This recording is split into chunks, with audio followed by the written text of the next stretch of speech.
Hello everybody, Sam from RoadTrailRun. We're going to take a look at the Skechers Go Run Ride 9. The Ride 9 launches in May for $130.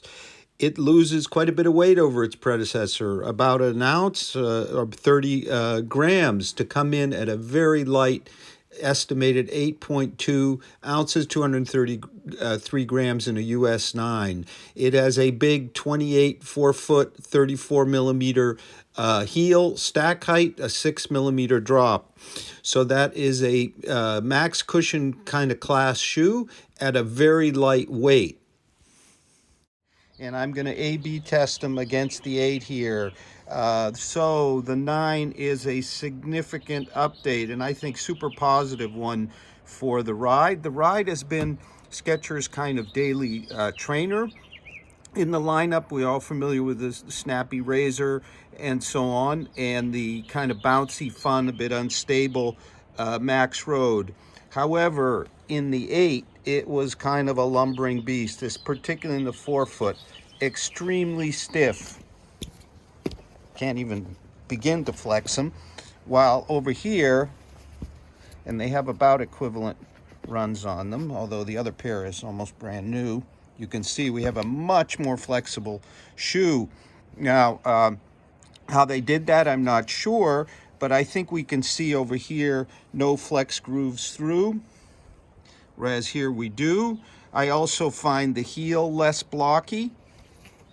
If we flip them over, there are big changes to the outsole with a much more kind of segmented across the foot outsole. I think the outsole here, the design really got in the way of the shoe and made it so stiff and also kind of lumpy at the front. Whereas here, I'm already a couple runs in, I feel a notable difference. This is really much more a daily training ride. So a few details. So 34/28 stack height, so that's 1 millimeter more in stack height, although it doesn't look like it, than the 8 was, which is great. And it loses a full 30 grams or 1 ounce to come in at a very svelte 8.2 ounces or about 233 grams in a US 9 based on my US 8.5 sample. That is really very light for such a well-cushioned shoe. It gets a really nice, thin, very supportive engineered mesh upper, replacing this much denser, warmer, and thicker upper. I imagine a lot of the weight loss comes from the upper. In terms of the fit, I have an 8.5, which is my true to size in the 9, and I had a 9 here, or half size up in the 8.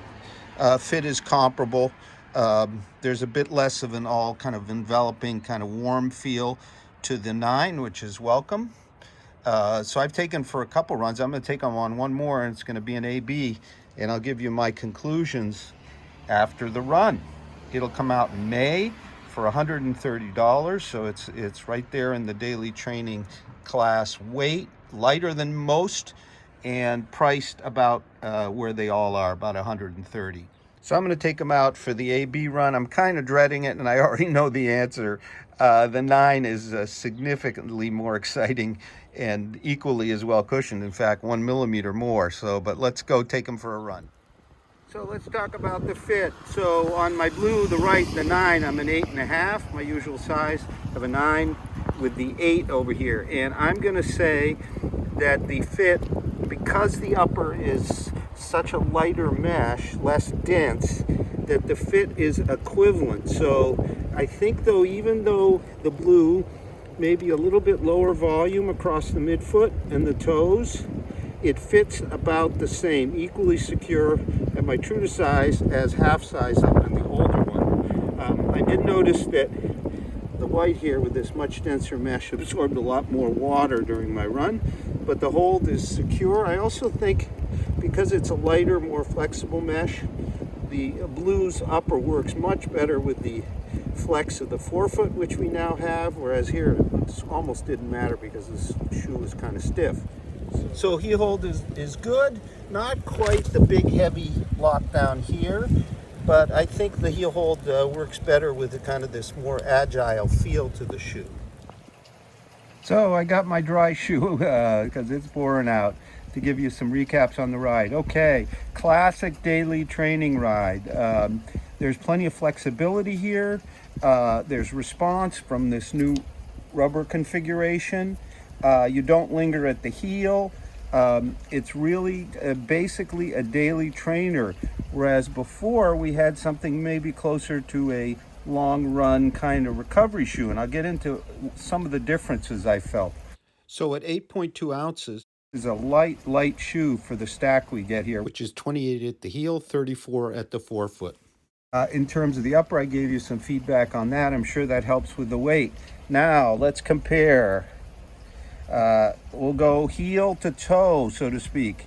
At the heel, you can see how much further forward the foam sidewall go on the white 8. Well, what you feel is a blocky kind of heel in the 8, but it is a touch more cushioned and stable in feel. Not much, but just enough to notice, and a touch softer.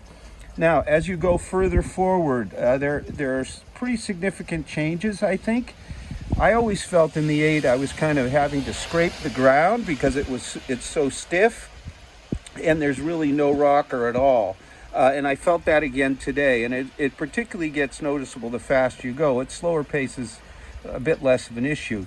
Whereas over here with our grooves, you can see cut through, and the different outsole design, I really could feel my foot engaging with the road. There's still more cushion, actually millimeter more than over here, but I think the lesser outsole coverage here, which leads to that stiffness, also gives the forefoot of the 8 a touch more cushion feel. But I'll pass on it because I just can't move very well in this shoe, although it's comfortable and cushioned. So over here, we're really in classic daily training kind of ride. The shoe that immediately came to mind is the Skechers Ride 13. We have our Hyperburst here, which is springier, if you will, than the PowerRun TPU EVA mix. It's less dense in feel, about the same firmness, but with more spring to it. Another one that people may be asking about is the Nike Invincible Run. Well, the Nike Invincible Run is considerably bouncier and softer, whereas the Hyperburst is springier and the shoe overall is more responsive. So it is a different kind of ride. And the 6mm drop, well, I felt it was really not noticed. It feels like an 8 or a 10. I think, again, because we have a good outsole rubber coverage. Often outsoles play a key role in the ride, and I think that's absolutely the case here. By moving from the bars and probably less coverage, we get a little bit firmer ride over here, a touch firmer, but a much more agile one. I never felt like I had to kind of scrape the ground, as I often feel like in the Ride 8 to transition to toe off. And then over here, I came off the heel quicker and moved forward quicker. Again, I think because of the geometry of the midsole sidewalls, but also, as you can see, because the rubber is more linear and there's less of it at midfoot. We have more flaring in the midsole sidewalls, and they're trimmer at the rear. We have the flex grooves that extend forward, that outsole coverage. And I also think we have a bit more a toe spring, all of which leads to a snappier, more responsive ride. Skechers has finally delivered a daily trainer that isn't kind of extreme either in over cushion or excessive kind of fun bounce as the Max Road is. Something you can really rely on, and I expect this shoe will be a very popular choice for runners everywhere. So we're going to have a full multi-tester review real soon on Road Trail Run, if not already. Look for the description in the description for that.